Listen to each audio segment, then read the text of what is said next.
plan on stopping watching anime, and my first anime crush would definitely have to be Katsuki Bakugo.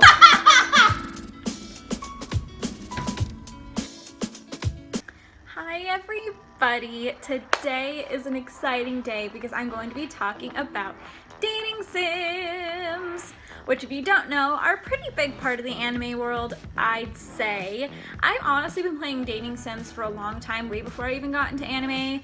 You may think, oh, that's super weird, why are you pretending to date other people when you have someone? And it's like, because it's like a romance story, and even if you're in a relationship, you still like to read good romance stories, and it's kind of like that, except that you're like put in the story and you get to be more active in the story than just like reading one, you know?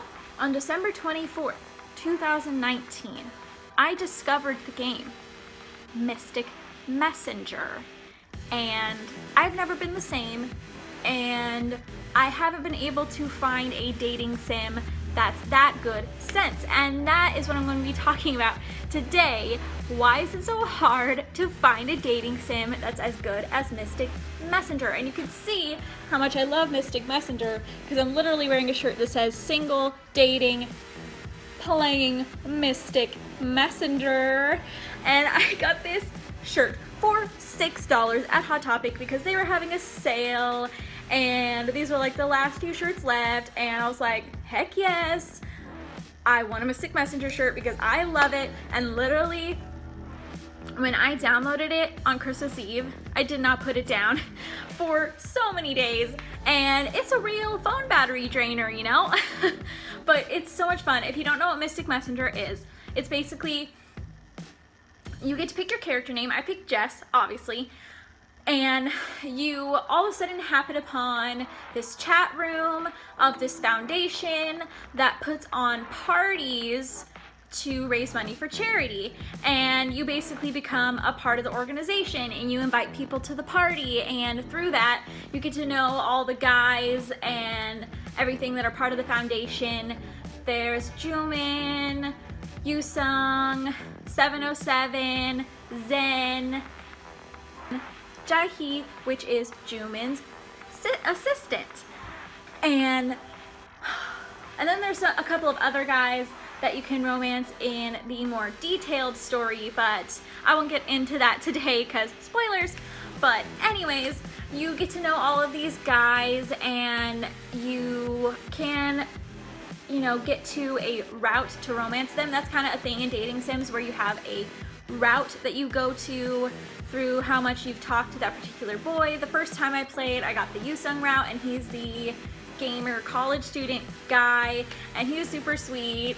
And then there's the other routes for all the other guys, and basically the first like 4 days of the game, because the game takes place within 11 days, you talk to everyone, and then whoever you have the most vibes with for that playthrough, you get that character's route. And I played one for every route, and then I replayed Yusung and Zen's route because they were my two favorites, and it was a lot of fun. And you know, it's like, it's the whole chat room like interface, like that's the whole game, and that's one of the things that I love about it. And I think that's like the main reason why I haven't been able to find another dating sim that I like as much, because the whole chat room, text interface, email interface, all that thing makes you really feel like you're a part of their lives, and makes it feel really real. And all the other dating sim are just like click through text, click, make a choice, click through text. But this is like very interactive, where you're like having chats in a chat room and sending emails and getting emails back and sending texts, and you even get phone calls from the guys, or you could call them in the game. So like it makes it feel really real, and you get really invested in it.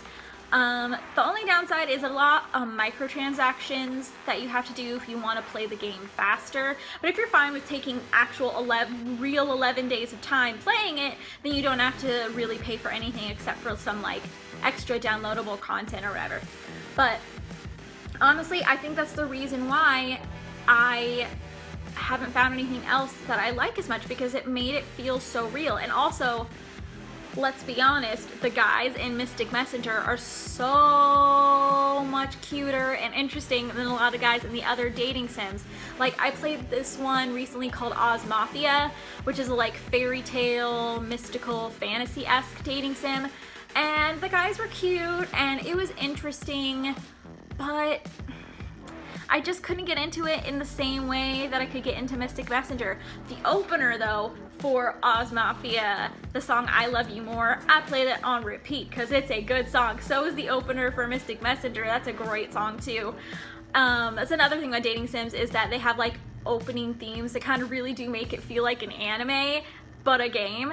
And I tried this one called Obey Me, which just had way too much involved gameplay wise, and when I play a dating sim, I'm playing it more for the choices and the dialogue than actual gameplay. There are some others I've played. I just downloaded this one called A3, and I can't really judge it yet because I haven't gotten very far, so we'll see if it's as good as Mystic Messenger. I've heard a lot of people say that it's good, but yeah, I played Oz Mafia, Obey Me, there's this one called Seduce Me, I think, something like that, and I played some others. I can't even remember their names because they didn't leave an impression on me, but honestly, just Mystic Messenger is so good. Obviously, I have a shirt of it, and then I also have a poster of all the boys and Jaehee in my hallway because they're so cute and I love them. Zen, I think, is my ultimate favorite, and then Yoosung is a close second, but Zen, he's a perfect man. Anyway, it's a really fun game to play. It's an ultimate, which is like male-female dating sim. I'm sure there's some good same-sex dating sims too. I want to try some of those. That'll be fun. But I don't know. I think what makes a good dating sim is what really makes you feel like you are involved in the game. And some of the others, it just feels like you're clicking through text, which isn't, I mean, it's fine, but it's not what makes a dating sim good. A dating sim is good if it really makes you feel like you're in the environment. It really makes you feel like you know these characters or people or whatever. And if another dating sim comes around that has a chat room, text, email interface like that, I'll probably love it just as much. If there are any, please let me know because I would love to play it. But for now, Mystic Messenger will always be #1 in my heart when it comes to dating sims.